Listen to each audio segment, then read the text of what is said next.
Bình lê ơi, thiên vô ơi. À, chai hót ơi.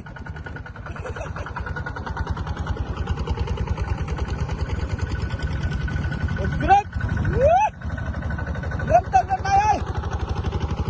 Lên. Ra mà nụ, ra mà nụ. Nó cho chưa mà.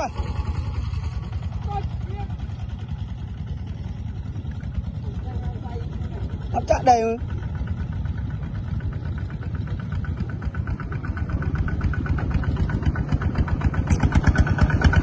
Ê à. Hót rồi hót. Hót ra bình thân rồi. Mình chạy đây lên.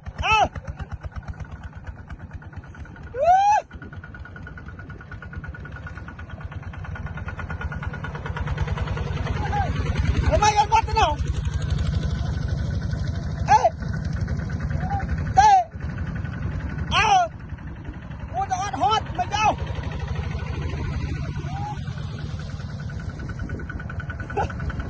Xua thằng hót thế. Mày trong hót.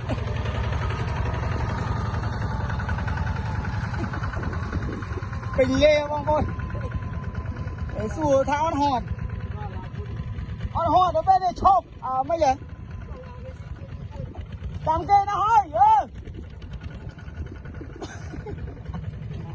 Với. Cái lông nó miên tròn này cái lông nhá.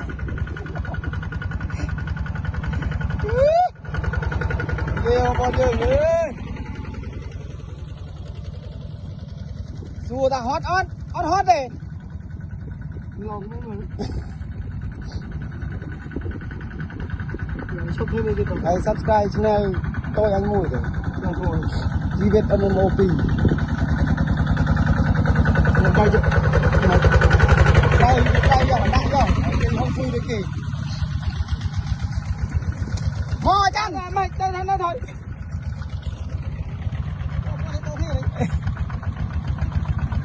Mày nó kịp.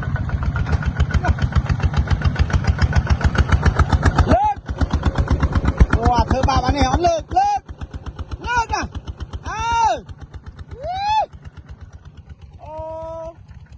Thưa bà lên.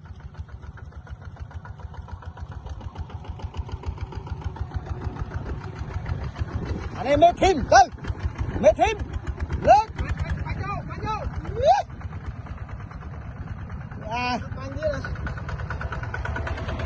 Chăn bơi này hơi.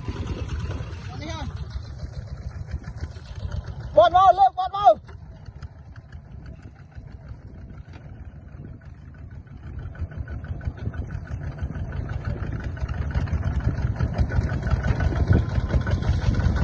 Gà cò một bộ nữa, tình đê à. Hót đấy nhỉ. Còn hai ở trong phu chặt đấy nào.